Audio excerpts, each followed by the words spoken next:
जय जिनेंद्र। दोस्तों, आज के मेरे वीडियो का टॉपिक है, क्या मेरे किए हुए धर्म से मेरे कर्म कट रहे हैं।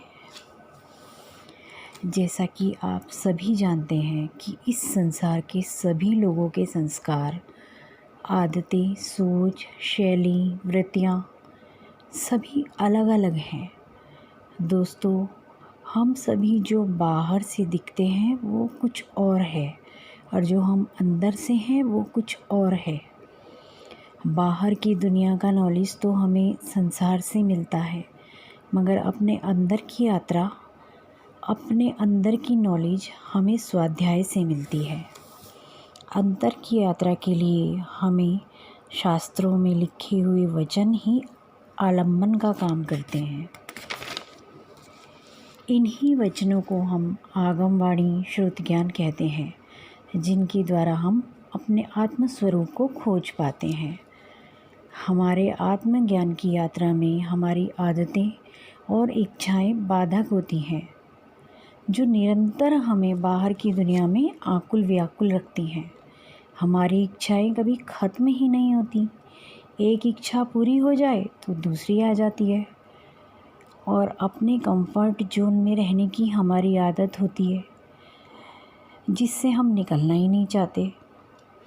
हमारी इच्छाएं और आदतें एक दूसरे से जुड़ी होती हैं, जिन्हें हम दृढ़ संकल्प के द्वारा या मर्यादा लेकर कंट्रोल करते हैं। कभी कभी लोग कहते हैं कि हम अपनी इच्छाओं या आदतों को बदलने के लिए या कंट्रोल करने के लिए तपस्या करेंगे तो हमारे कर्म कट जाएंगे। तो दोस्तों, क्या आप लोग जानते हैं कि कर्म कटने का प्रैक्टिकल मीनिंग क्या है? या फिर क्या किसी ने कभी फील किया है कि कर्म कैसे कटते हैं? या सिर्फ एक दूसरे को देखकर बेला तेला या एक आसन उपवास कर लिए या 10 उपवास कर लिए और सोचने लगे कि इससे हमारे कर्म कट जाएंगे? दोस्तों, हमें अंधे फॉलोअर नहीं बनना है। हमें गुरुओं और साधुओं की बातों को सिर्फ मानना नहीं है, बल्कि उनकी बातों के मर्म को जानना है।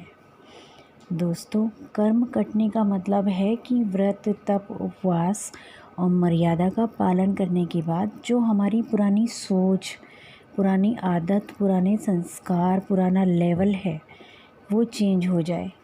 हमारे ऊपर से पुरानी लेयर हट जाए। जैसे हमें वर्षों से चाय पीने की बहुत आदत थी, मगर मर्यादा लेने तथा दृढ़ संकल्प के बाद वो आदत चेंज हो गई। पहले तो हम चाय नहीं पीते थे तो हमें सिर दर्द होता था, जी घबराता था, मगर अब क्योंकि हमने अपनी आदत सुधारी, कंट्रोल किया खुद पर, तो चाय की ज़रूरत ही नहीं है। पियो या ना पियो एक सही है और हम ठीक भी हैं। हमारी गलत आदत हटी, गलत इच्छा हटी तो गलत सोच हटी और अब दुख भी नहीं होता शरीर को उस चीज़ के बिना जिसकी आदत थी वर्षों से। इसे कहते हैं गलत आवरण हटना, कर्म कटना। पर्टिकुलर चीज़ों जैसे उठने, बैठने, खाने पीने की आदतों की वजह से जो इच्छाएं पैदा होती हैं, अगर वो अभ्यास करने से, तपस्या करने से चेंज हो जाए और हमारी लाइफ ट्रांसफॉर्म हो जाए, तो इसे कहते हैं कर्मों का कटना। आप फील कर सकते हो अपने में उस ट्रांसफॉर्मेशन को। दोस्तों, इसी तरह क्या आप लोगों को पता है धर्म ध्यान करना क्या होता है? क्या आप लोगों को पता है धर्म ध्यान कौन से समय में और कितनी देर होता है? क्या मंत्र जाप, पूजा पाठ, माला फेरना, स्तोत्र बोलना 1 घंटा या 2 घंटा रोज़, सुबह या शाम, किसी भी टाइम पर, क्या ये धर्म ध्यान है? कुछ देर मंत्र जाप पूजा करना तो क्रिया कहलाता है। ध्यान देना दोस्तों, ध्यान तो हमारा 24 घंटों चल रहा है। धर्म की क्रियाएं तो हम समयानुसार करते हैं। 24 आवर्स ये क्रियाएं हम नहीं कर सकते। हम 24 घंटे मंत्र जाप पूजा पाठ नहीं कर सकते, क्योंकि ये धर्म ध्यान नहीं, क्रियाएं हैं। धर्म ध्यान का मतलब है अपने चित्त की आदतों को, सोच को 24 घंटे आर्द्र रौद्र ध्यान से हटाकर उसे पॉजिटिव डायरेक्शन में मोल्ड करना। अपने चिंतन को धर्म में लगाना, अपनी सोच को पॉजिटिव करना। जब जब हम आउट ऑफ ऑर्डर होने लगे तब तब अपना पॉजिटिव स्थितिकरण करना, अपने ध्यान की धारा को संभालना, ये धर्म ध्यान है। फॉर एग्ज़ाम्पल, आपका बच्चा कहीं बाहर गया है और बहुत देर तक नहीं आया और उसने कोई फ़ोन भी नहीं किया, तो आपके अंदर बहुत सारे नेगेटिव विचार चलने लगेंगे, अर्ध ध्यान चलने लगेगा। तो उसे उसी वक्त चेंज करना, पॉजिटिव विचारों में चेंज करना। जैसे कि हाँ, वो आ जाएगा, कोई काम पड़ गया होगा, मुझे अपने बच्चे पर भरोसा करना चाहिए।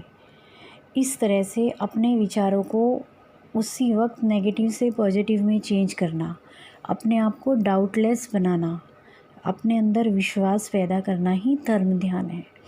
दोस्तों, वेट मत करो कि जब पर्यूषण आएंगे तभी तब और ध्यान करेंगे, बल्कि जब भी मन में विचारों या भावों की गड़बड़ हो, आदतों और इच्छाओं की गड़बड़ हो, तनाव, चिंता, दुख हो, तभी जिन वाणी, जिन वचन, गुरुवाणी का सहारा लो, अपनी आत्मा की शुद्धि करो। यही प्रैक्टिकल धर्म ध्यान है। धन्यवाद दोस्तों। मेरा ये वीडियो आज मैं यहीं समाप्त करती हूँ। जय जिनेंद्र।